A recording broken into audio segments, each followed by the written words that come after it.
LADA Between Two Worlds. Written and read by Nana Fox. Chapter 7. The Way Back. Lilia was a nice creature, and Hine wanted to help her and the fox to go back to where they belonged as soon as possible. Lilia was one of those creatures who have been shifting forest magic for many decades.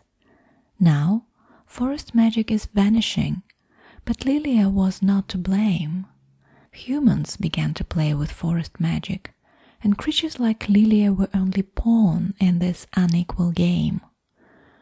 For Hine, lives of alien creatures were as important as the lives of native creatures of these forests. That is why she wanted to help out Maz and Lilia to find the portal and send them back to where they belonged, but she didn't want to lose LADA. She felt a strong connection to the girl, a feeling that she had forgotten. This feeling wasn't new to her. Although she was used to being alone in the forest and spending most of her time as a bird, a long time ago, when she was a young woman, Hine, she experienced this pleasant, burning sensation, love, Aroha.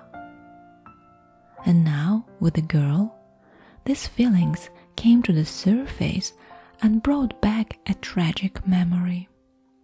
A memory so painful that it was impossible to live with it. So it was buried very deeply with the rest of her human nature.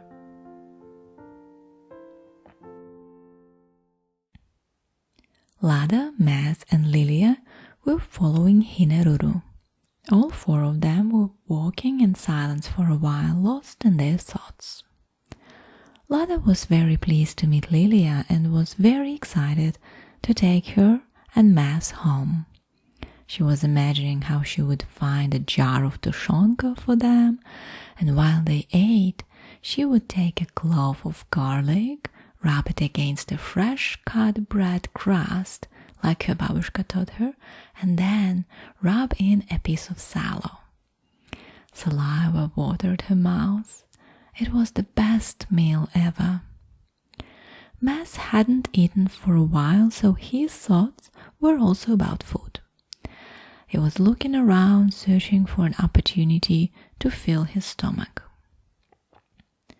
Lilia was imagining how she'd start looking for her roots, her relatives, her native land where she belonged. They entered a very dark area of the bush, where trees were big and the trunks were black. LADA noticed again little drops on the trunks. "Look, Maz, these drops taste like honey. Try to lick them and they will fill you for the rest of the day." She turned back to look at him, but Maz was nowhere to be seen. "Maz!" LADA screamed as loud as she could.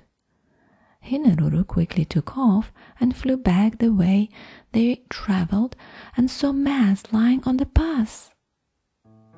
She gently raised his paws, but they just dropped without any sign of movement. LADA and Lilia both saw Maz's body.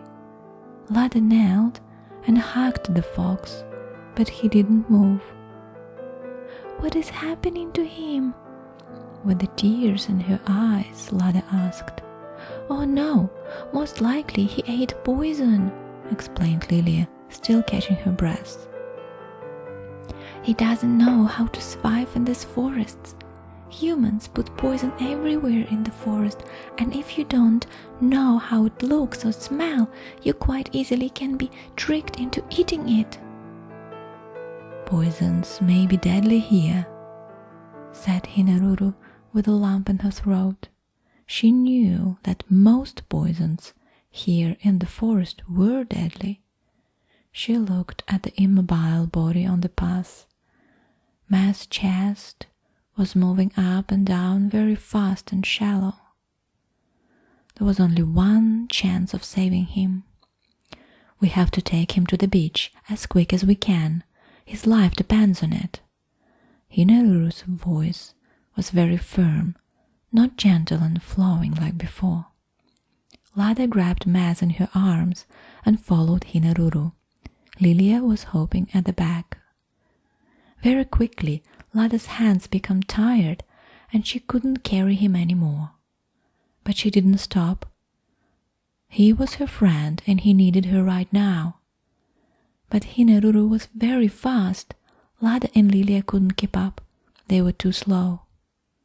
Suddenly, they heard cracking of the fallen branches, and a man with a white beard appeared on the path blocking the way. Lada screamed. Maz almost slipped from her hands. "Go away!" "I'll help you. Give me the fox and jump on my back. The little stoat can hop on my shoulders." "No, you evil man! You make living creatures suffer, and no living creature deserves to suffer. Go away!" screamed Lada. Hineruru noticed that no one was following her anymore and returned back. She saw the back of the huge tall man and a little skinny girl standing against him. "I can feel his intentions are pure," she said gently. "Mass hypnosis worked. You can trust him." Hesitantly, Lada gave the fox to the big man, climbed on his back, and Lilia jumped on his shoulder. "Follow me, and you better be fast," firmly said Hineruru. And he was fast. With his big tall legs, he almost was flying, barely touching the ground. They approached a crystal clear narrow stream. They followed the stream, and suddenly they found themselves on a wide sandy beach in a quiet turquoise bay.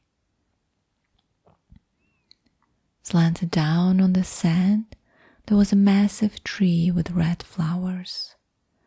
The sand under the tree was pink, created by a mix of white sand and tiny red petals. "This is a pohutukawa tree. Its bark and flowers have magical healing properties," Hineruru explained. She peeled off the bark of the tree with her strong claws and soaked the pieces in the clear water of the stream. She squeezed the soaked bark into a scallop shell and gave Maz to drink. The entire time, Lada was petting his fur and talking to him. "Everything is going to be fine," she repeated to him 1,000,000 times. "Let's take him to my home where we all can rest," suggested Hineruru. When they turned back, the sun was going down into the sea. A pair of dusky dolphins flipped out of the water, jumping in front of each other. The man gently took the fox in his arms. It was almost dark, and the night sky began revealing the stars one by one. Friends followed the stream back. On the banks of the stream, Lada noticed a little flickering light. Then she noticed another one and another one. It was so beautiful. Stars were in the sky and on the ground. "These are titiwai," explained Hineruru. "Little insect larvae. Using this light, they attract other insects that become their food." Lada imagined a little fly.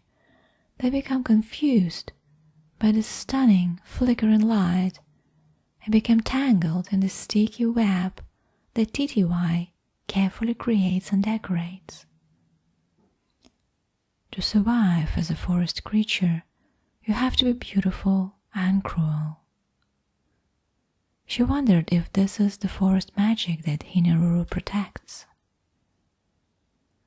They reached the clearing with a big mature tree in the middle. Hine flew inside and the rest of them followed, even the white-bearded man. When they came down the stairs, Hine was already standing in the middle, wearing her feather cloak. She looked sad, but she smiled and welcomed them. "Hademai," she said, and showed everyone to sit down. The man put Mass on the feather bed, where LADA slept the night. His breath became deeper and slower. His nose was not dry anymore. LADA wanted to take him home, to feed him properly, and to see her papa and her babushka. Lilia hopped in the corner and accidentally damaged the spider web of the pearl spider. 2 diamond pearls fell on the floor and rolled towards LADA. She jumped excited, grabbed the pearl, and placed them in the wooden amulet in the place of the eyes. Everybody was keeping their breath, especially Hine, who was not ready to let LADA go so fast. She wanted to hold her, to talk to her, but nothing happened. Frustrated and so very sad, LADA sat down next to Mass. She rounded her arms around him and immersed her face in his fur. Suddenly, Mass opened his eyes and raised his head. Lilia jumped happily and hopped close to rub her nose against his. Tears of happiness flew down from LADA's cheeks on the floor, where the pearl spider quickly picked them up and wrapped them into his spiderweb again. Once finished, he gently pushed the 2 diamond pearls in LADA's direction.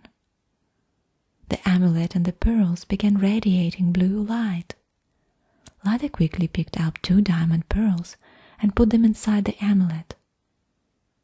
The eyes sucked them in like magnets, and suddenly the light stopped. But just for a brief moment, as another ray of blue light came out of the wall, where once the spiderweb was. The portal was opened. Hine stood up and ran to hug LADA. She knew they didn't have much time, only until the diamond pearls burned out. "I love you, but I have to go," said LADA, with a lump in her throat. She felt so comfortable in Hineruru's arms. Hineruru patted LADA's head, looked at her blue and green eyes, and said, "Remember, all the magic comes from your heart." She placed her hand on LADA's heart. LADA grabbed Mass in her arms.